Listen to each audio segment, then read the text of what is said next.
స్త్రీలు కనిన వారిలో యోహాను కంటే గొప్పవాడు ఎవడో లేడట. ఎవరు చెప్తున్నారు ఈ మాట? లోకంలో ఉన్న వారందరికంటే గొప్పవాడైన యేసయ్య.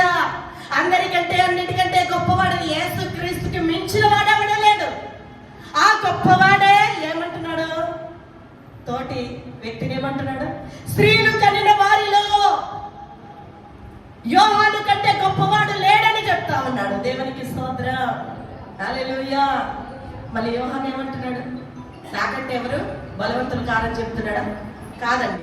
యోహాను అంటాడు, నాకంటే శక్తిమంతుడు ఒకడు నా వెనక వస్తున్నాడు, నేను వంగి నేను చెప్పులు కూడా విప్పడానికి కూడా నేను సరిపోను, నేను పాత్రుని కాను.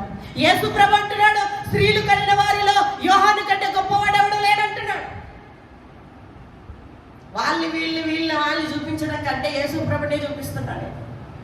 అంటే ఒక్కరిని చూడండి, ఘనత విషయంలో గొప్పవారిగా ఎంచండి మీ సహోదరులని. ఇష్టపడతారా చెప్పండి? ఇష్టపడతారా?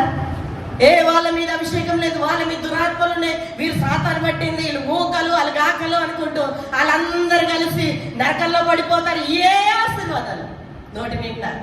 వాళ్ళ మీద రబ్బంతా కూడా అభిషేకం లేదు. ఎందుకంటే అభిషేకుడి తోటి అభిషేకమును గౌరవించారు. దావీదుకి యుద్ధం రాకగానే సౌలుని చంపలేదని కదా. ఎందుకంటే సౌలు దగ్గరికి వెళ్ళి పారిపోయాడు. గొల్లియాతు కంటే బలవంతుడా సౌలు? చెప్పండి. గొల్లియాతుకే భయపడిపోయాడు సౌలు. ఎందుకు దావీదు సౌలుకి భయపడ్డాడు? ఎందుకు సౌలుని చూసి పారిపోయాడు?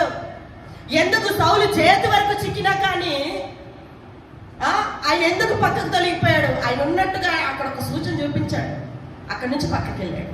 అంటే దావీదు ఇక్కడి వరకు వెళ్ళాడా? సౌలు గ్రహించేలాగా చేశాడు. ఆయన చేతి వరకు వచ్చినా కానీ సౌలు ఏం చేయకుండా వెళ్ళిపోయాడంటే అర్థం ఏంటి? తోటి వ్యక్తి మీద ఉన్న అభిషేకాన్ని గౌరవించాడు.